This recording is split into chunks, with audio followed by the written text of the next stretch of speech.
Halo semuanya, pada video kali ini kita akan membahas tentang desain bahan ajar, mulai dari pengertian, fungsi, prinsip, hingga langkah-langkah penyusunannya. Nah, materi ini sangat penting, khususnya bagi calon pendidik.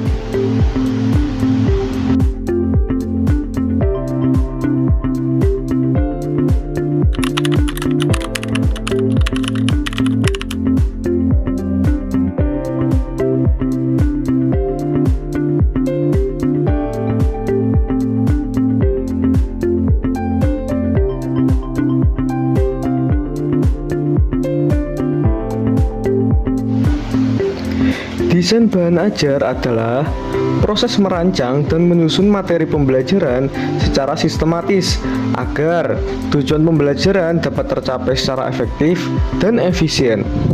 Dalam hal ini, bahan ajar tidak hanya berupa buku teks, tetapi juga bisa berbentuk modul, handout, video pembelajaran, hingga media digital interaktif.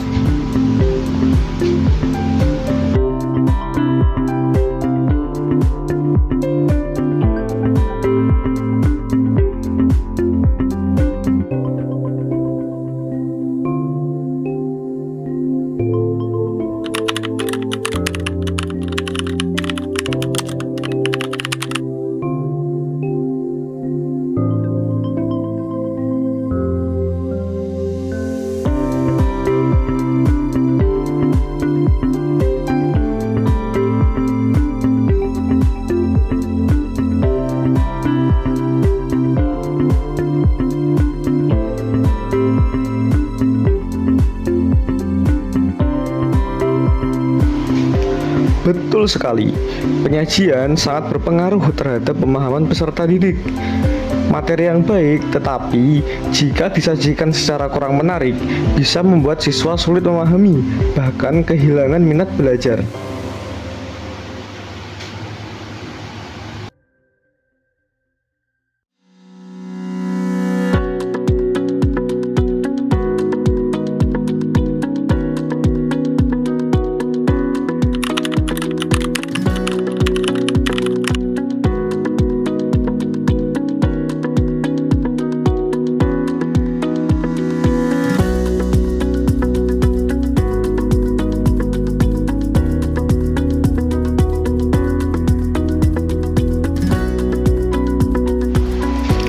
Karena bahan ajar memiliki beberapa fungsi penting. Pertama, sebagai pedoman bagi guru dalam melaksanakan pembelajaran. Kedua, membantu peserta didik untuk belajar secara mandiri. Ketiga, menyederhanakan materi yang kompleks agar lebih mudah dipahami oleh siswa. Dan yang tidak kalah penting, bahan ajar yang dirancang dengan baik dapat meningkatkan motivasi belajar siswa.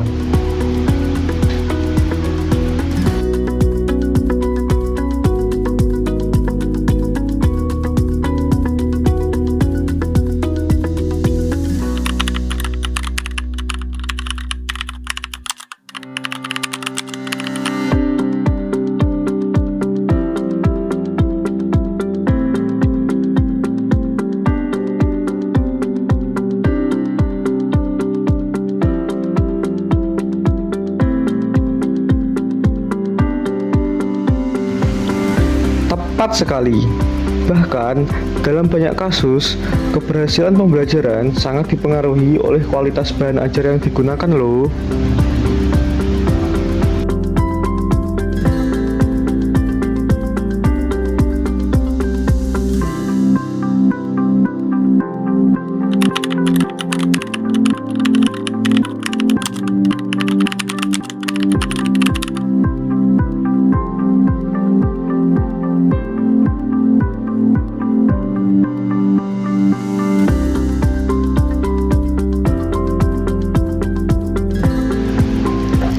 Ada beberapa prinsip utama dalam desain bahan ajar. Pertama adalah relevansi. Artinya, materi harus sesuai dengan tujuan pembelajaran yang ingin dicapai. Kedua, konsistensi, yaitu penyusunan materi harus runtut dan tidak membingungkan. Ketiga, kecukupan. Artinya, materi tidak terlalu sedikit tetapi juga tidak berlebihan. Selain itu, bahan ajar harus menarik, baik dari segi bahasa maupun tampilan. Gunakan bahasa yang mudah dipahami dan visual yang mendukung. Terakhir, bahan ajar juga harus kontekstual, yaitu dekat dengan kehidupan sehari-hari peserta didik agar lebih mudah dipahami.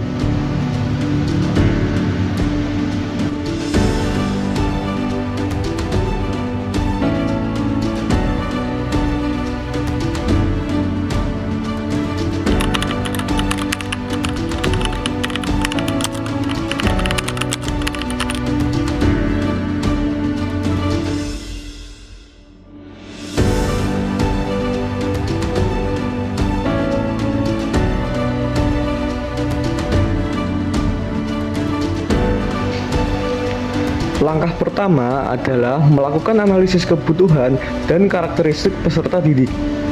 Kita perlu memahami siapa yang akan menggunakan bahan ajar tersebut, termasuk usia, kemampuan, dan gaya belajar mereka.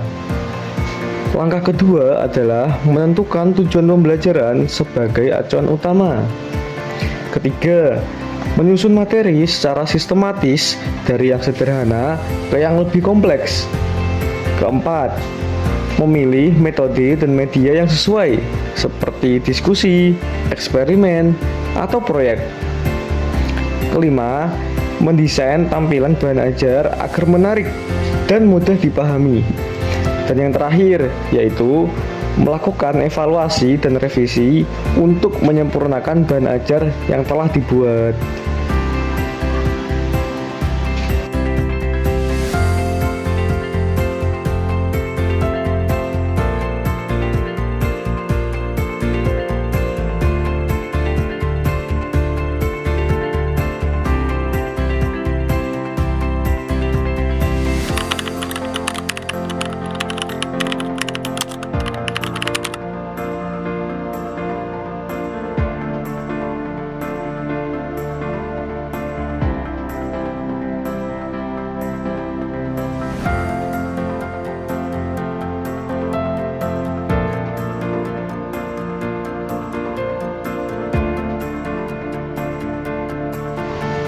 Tentu saja, aku berikan contohnya ya.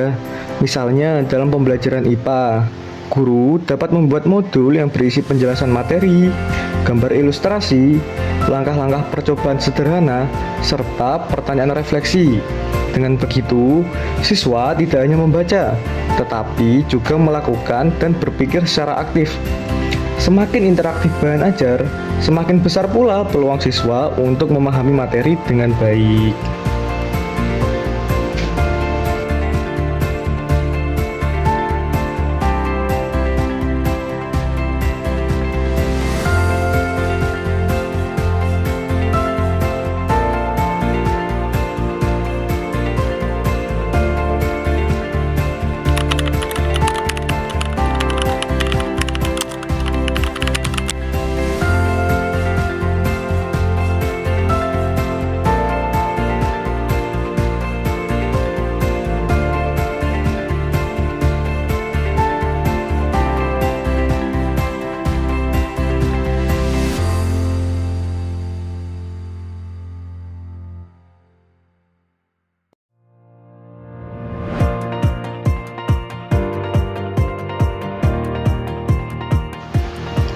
Desain bahan ajar merupakan proses penting dalam pembelajaran yang bertujuan untuk membantu peserta didik mencapai tujuan belajar secara efektif.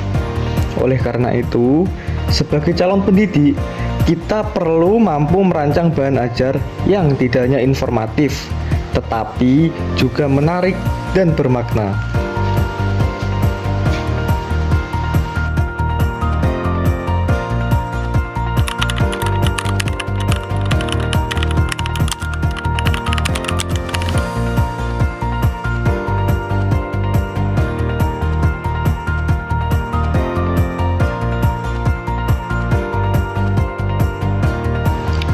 Sama-sama, terima kasih juga sudah menyimak dengan baik. Sampai jumpa di pembahasan berikutnya. Bye-bye.